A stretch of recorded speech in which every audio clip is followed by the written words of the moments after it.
Olá pessoal, tudo bem? Bem, espero que sim. Estamos de volta aqui para darmos continuidade à nossa leitura e estudo do livro dos Espíritos, ok? Bem, aqueles que estão chegando pela primeira vez aqui, sejam muito bem-vindos. Espero que gostem do nosso estudo e leitura. Porque eu considero estudo? Porque eu dou minhas opiniões quando eu acho necessário e relevante, ok? Então, meus amigos, espero que gostem, que se inscrevam e não esqueçam de dar aquele like, ok? Para vocês que estão chegando pela primeira vez, eu quero explicar também que quando os capítulos são muito longos, eu divido por partes, ok? Então, estamos atualmente na pergunta 843 e como vocês podem observar ali, a caneta estamos na segunda parte. Estamos aqui, ó, no livro terceiro, no capítulo de número 10, ok? E na pergunta 843,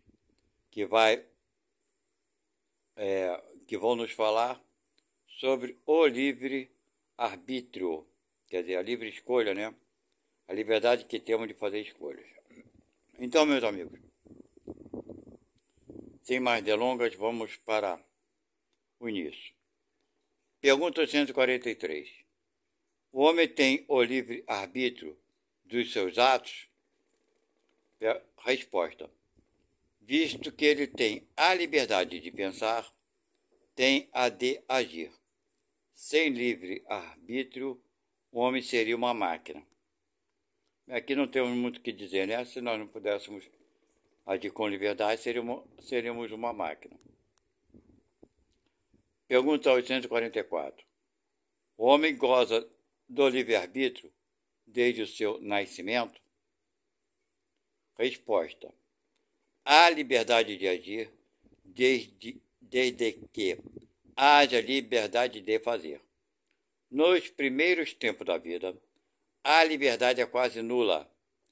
Ela se desenvolve e muda de objeto com as faculdades. A criança, tendo pensamentos relacionados com as necessidades de sua idade, aplica seu livre-arbítrio às coisas que lhe são necessárias. Então ele está dando exemplo aqui, né? Nós espíritos temos uma liberdade, claro, e vai se desenvolvendo de acordo com a nossa própria inteligência. Então ele deu o exemplo da criança, querendo fazer uma analogia conosco, né? Espíritos, desde o nosso princípio, nas nossas primeiras encarnações dentro dos corpos humanos, ok? Eu esqueci de falar para vocês que estão chegando pela primeira vez também, que nossa leitura e estudo se faz aqui por 30 minutos aproximadamente. É por isso que eu divido em partes os capítulos, ok? Porque entre leitura e estudo fica em 30 minutos, para que não fique muito demorado, né, o nosso estudo. Então vamos lá. Pergunta 145. As predisposições instintivas que o homem traz ao nascer, quer dizer, que já vem com aquela predisposição, né, de gostos, né, por assim dizer. Ele continua, não são um obstáculo ao exercício do livre-arbítrio, quer dizer, predisposição porque estamos aprendendo, então a nossa predisposição é sempre para as coisas mais erradas. Aí pergunta, será que isso não é obstáculo, né, para a liberdade de escolhas? Resposta. As predisposições instintivas são as do espírito. Quer dizer, as pessoas querem jogar tudo para o corpo, né? Pois é, são escolhas que o próprio espírito gosta de fazer. E aí, vamos lá. As predisposições instintivas são as do espírito antes de sua encarnação. Ponto. Então, meus amigos, antes de nós reencarnarmos, nós fazemos as nossas escolhas. Ali é que existe, de fato, a nossa maior liberdade, nosso livre-arbítrio. de fazer escolha, de nascer sob certas condições, ok? Porque ninguém é obrigado, Deus não castiga ninguém, não pune ninguém, para que a pessoa nasça aleijada, cega e por aí vai.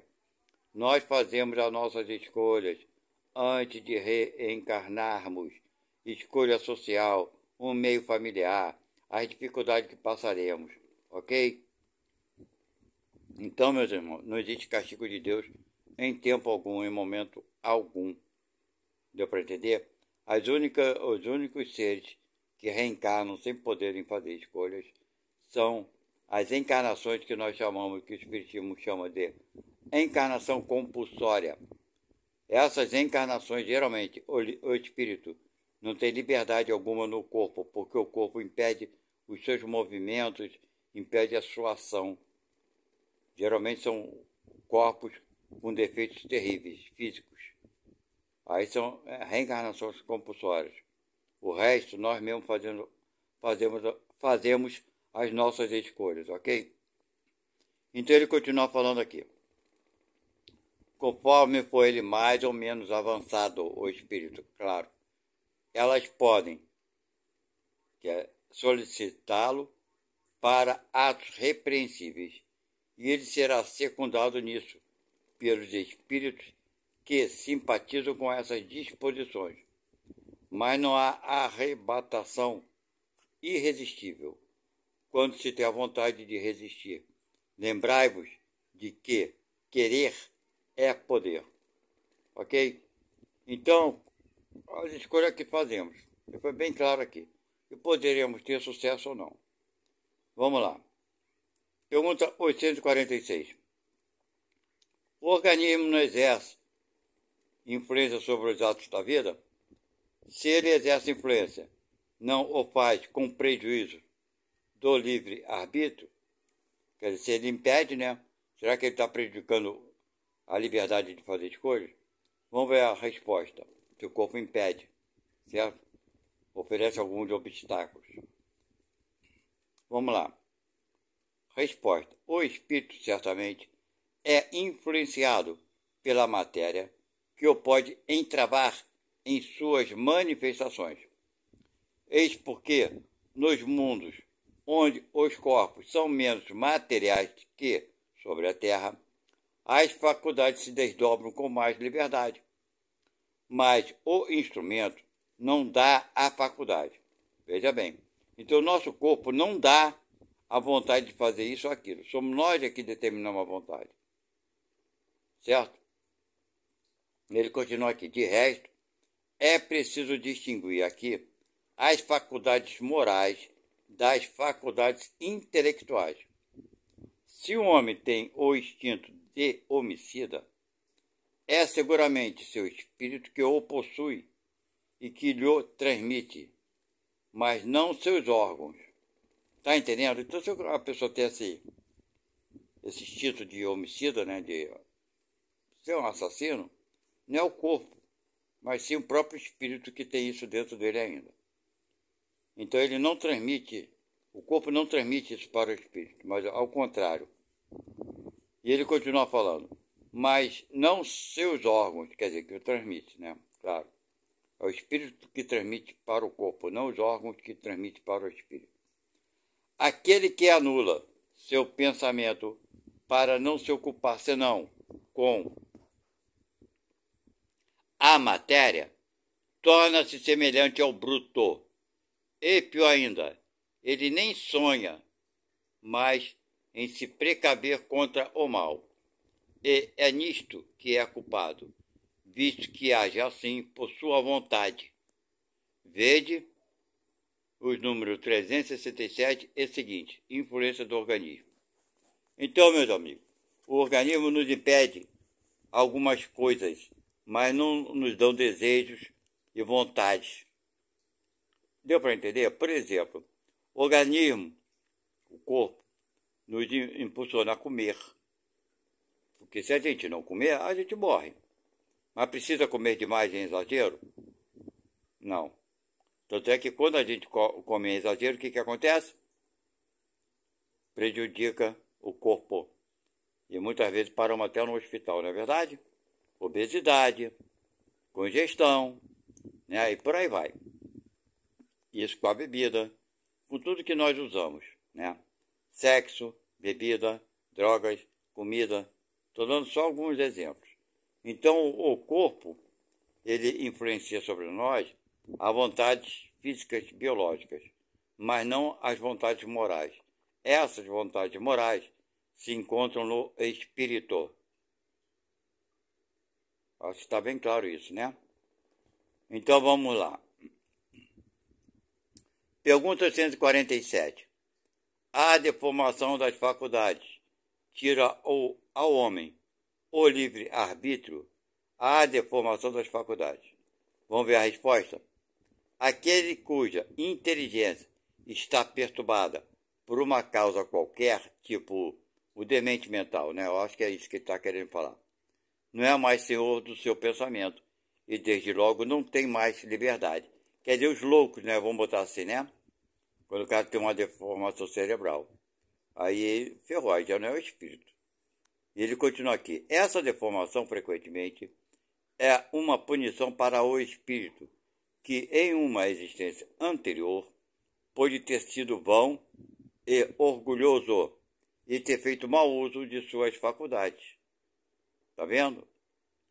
Ele pode renascer no corpo de um idiota, como o déspota no corpo de um escravo, e o mal rico no de um mendigo. O espírito sofre esse constrangimento, do qual tem perfeita consciência. E aí está a ação da matéria. Ele tem a perfeita consciência. Por que tem a perfeita consciência? Foi escolha dele própria. Ele não foi castigado. Muitas pessoas, ainda espíritas, pensam que existe o castigo. Ação e reação. Não. Nós mesmos fazemos essas escolhas. Não para nos castigarmos, mas sim para evoluirmos. Ok? O espírito, nós não somos masoquistas. Muito pelo contrário. Vamos pergunta 848. A aberração das faculdades intelectuais por embriaguez excusa os atos repreensíveis? Quer dizer, quando o cara enche a cara e faz besteira. Resposta: não, porque o bêbado está voluntariamente privado de sua razão para satisfazer paixões brutais. Em lugar de uma falta, ele comete duas. Tá vendo aqui? Porque o cara foi lá beber e encheu a cara. Ele não sabia o que estava fazendo, então ele tem duas faltas.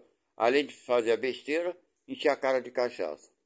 Estou sendo bem direto aqui para ser bem claro, né?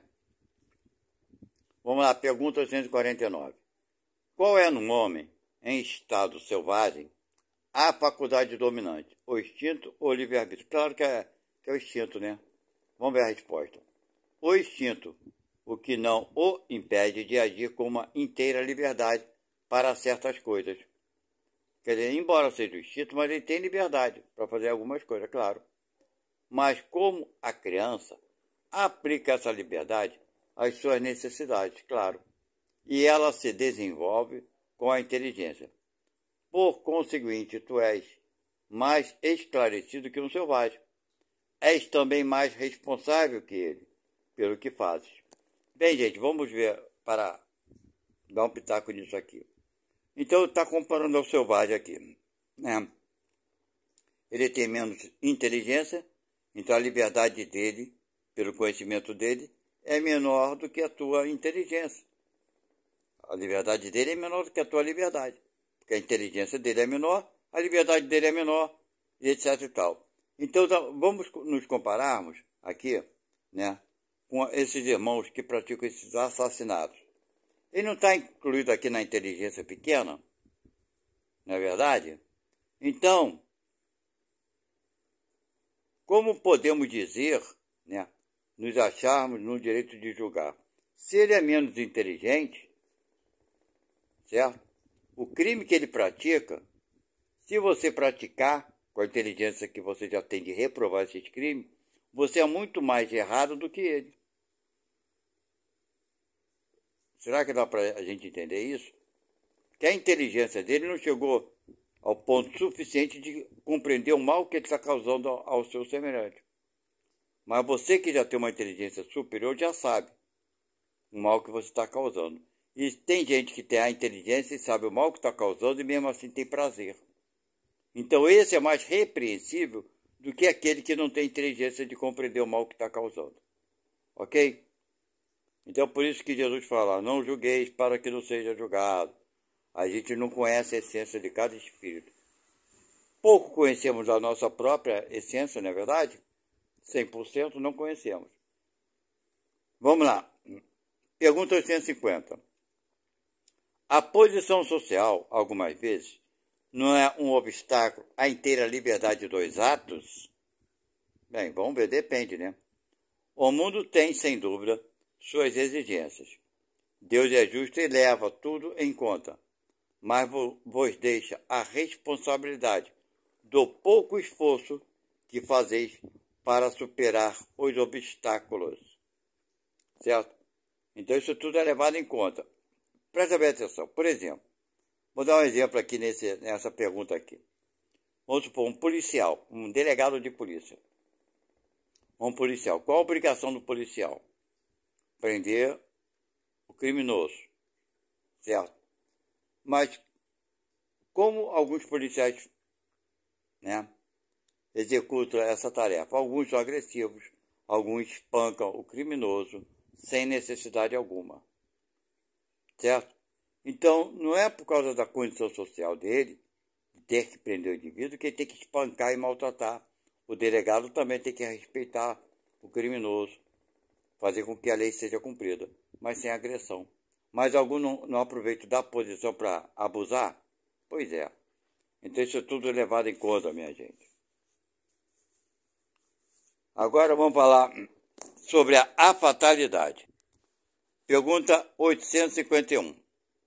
Há uma fatalidade nos acontecimentos da vida, segundo o sentido ligado a essa palavra, quer dizer, todos os acontecimentos são pré-determinados, nesse caso, em que se torna o livre-arbítrio.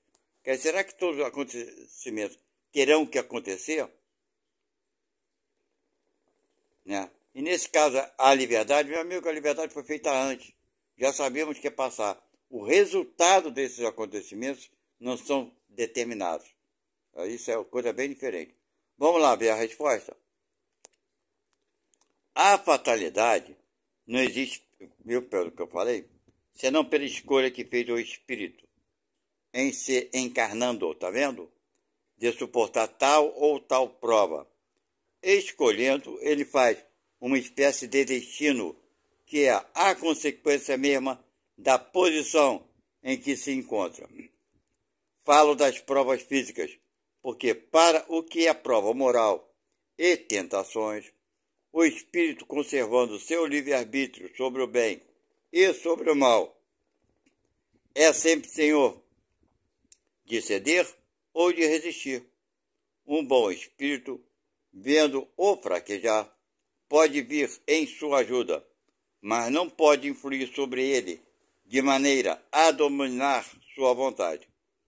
Um espírito mau, quer dizer inferior, mostrando-lhe, exagerando-lhe um perigo físico, pode abalá-lo e assustá-lo.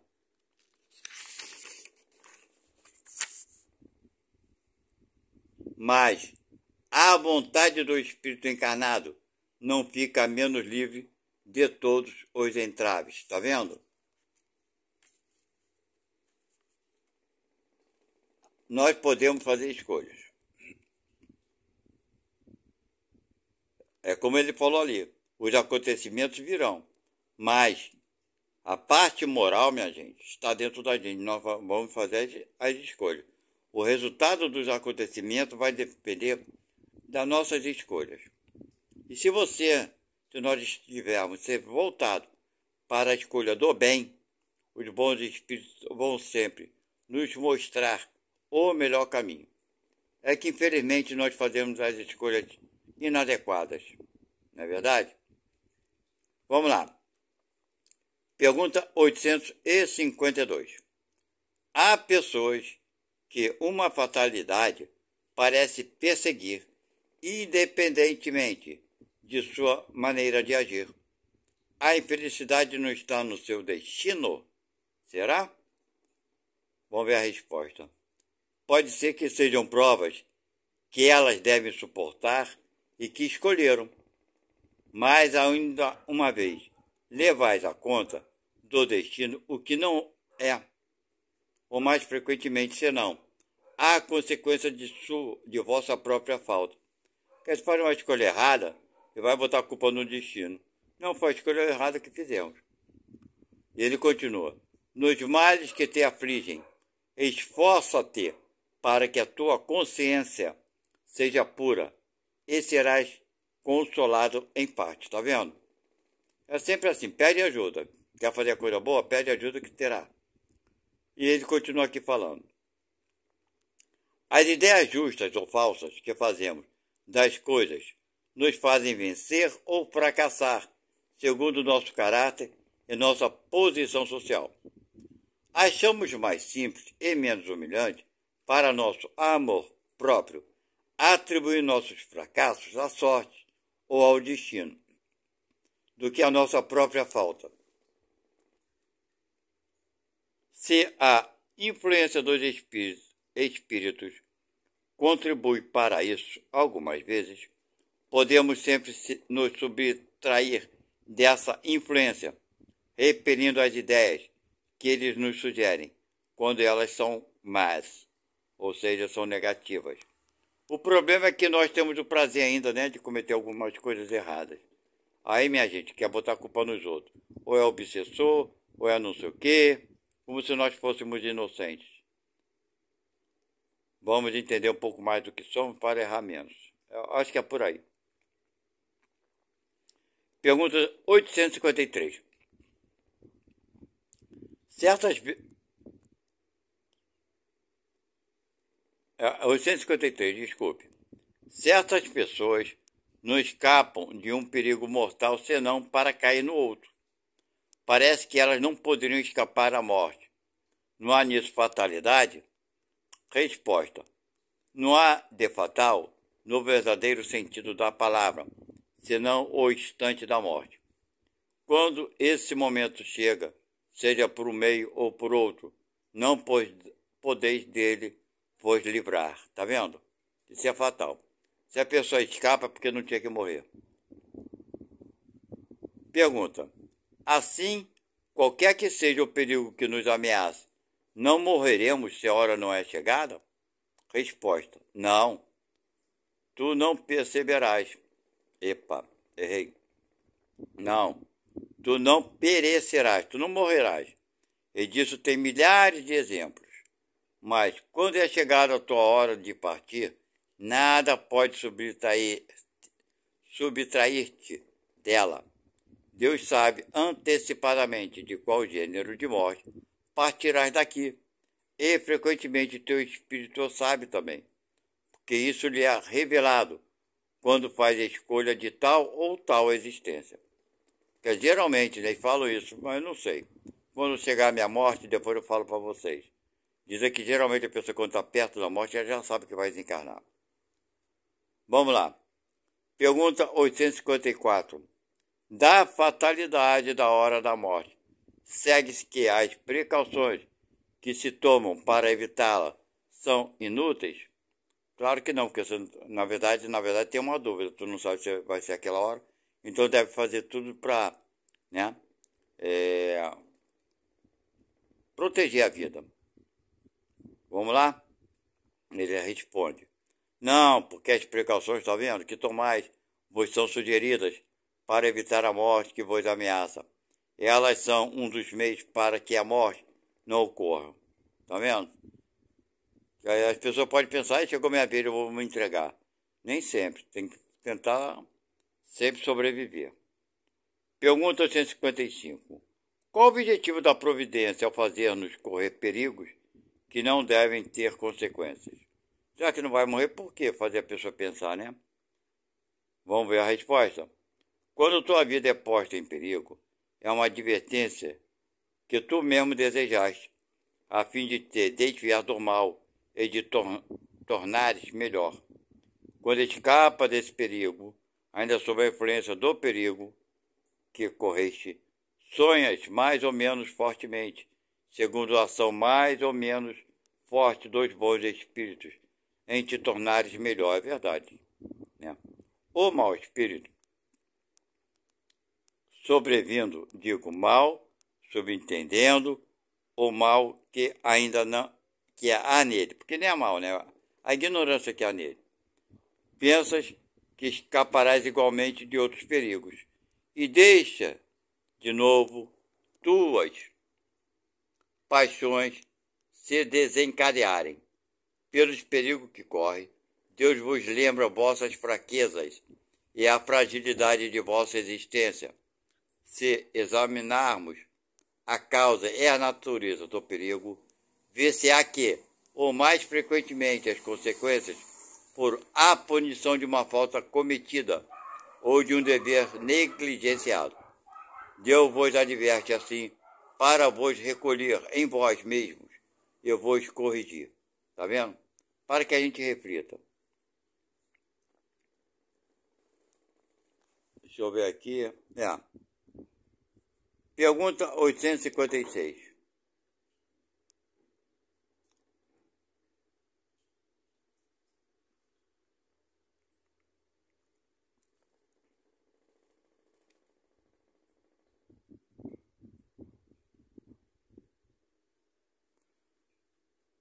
O espírito sabe antecipadamente o gênero de morte pelo qual deve sucumbir?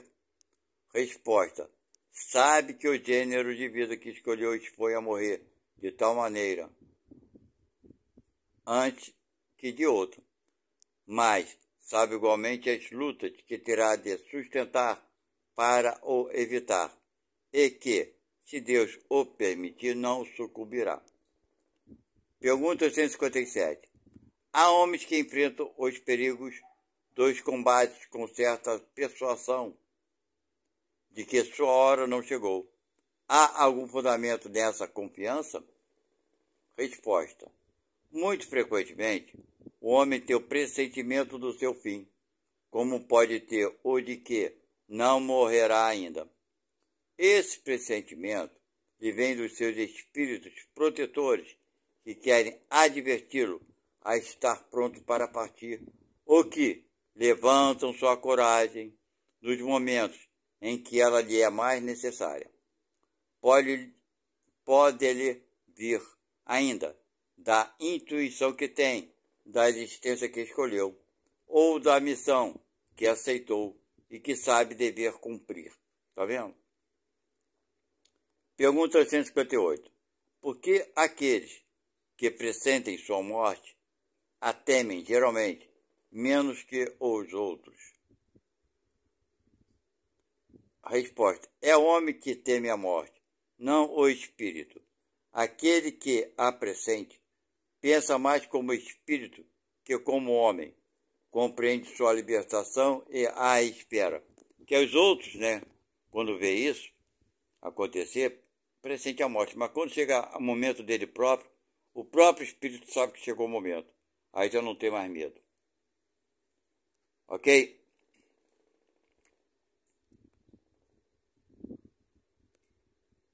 Pergunta: se a morte não pode ser evitada quando chegou a sua hora, ocorre o mesmo em todos os acidentes que nos atingem no curso da vida?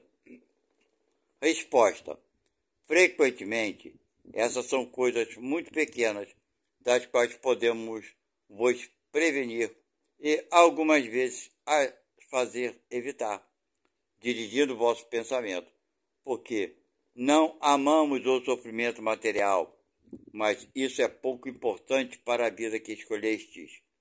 A fatalidade verdadeiramente não consiste senão na hora em que deveis aparecer e desaparecer deste mundo. Quer dizer, esses acontecimentos têm pouco valor na vida do espírito, né? Isso é para nos alertar, na verdade, nos dar uma nova visão sobre as coisas. Há fatos que forçosamente devam acontecer e que a vontade dos espíritos não possam evitar? Resposta: sim, mas tu, quando no estado de espírito, viste e pressentiste ao fazer a tua escolha. Entretanto, não creias que tudo o que ocorre esteja escrito, como se diz. Um acontecimento é frequentemente a consequência de uma coisa que fizeste por um ato de tua livre vontade, de tal sorte que, se não tivesse feito essa coisa, o acontecimento não ocorreria. Se queimas o dedo, isso não é nada. É o resultado de tua imprudência, é a consequência da matéria. Mas senão as grandes dores, os acontecimentos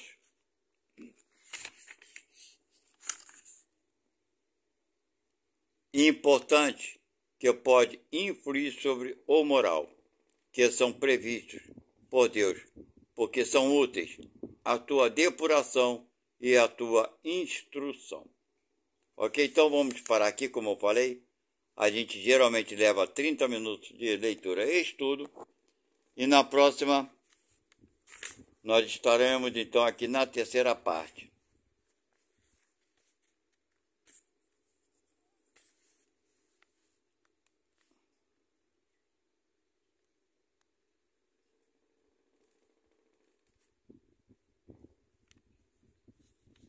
Ok? Então, meus amigos, nós estamos vendo aqui. Falou muito sobre a liberdade de escolha, o livre-arbítrio e as consequências, né? As fatalidades. Fatalidade é nascer e morrer, daí já está pré-determinado. Embora, segundo os espíritos, nos falam que a gente geralmente morre um pouco antes do tempo programado. Somos suicidas inconscientes, ok? Então é mais ou menos por aí. Mas Deus sabe exatamente o momento e a hora certa. E segundo os espíritos, nós sempre sabemos de antemão, assim, não um ano antes, 10 anos antes, isso é impossível. Mas quando vai chegando o momento da morte, cada um de nós, vamos pressentindo isso, ok? Então, meus amigos, eu acho que o nosso estudo foi muito legal, muito bacana de hoje. Espero que tenham gostado e vejo vocês na próxima postagem, certo? Vamos estar então na terceira parte do capítulo 10º. Fiquem com Deus, muito obrigado pela presença de vocês. Até a próxima, tchau.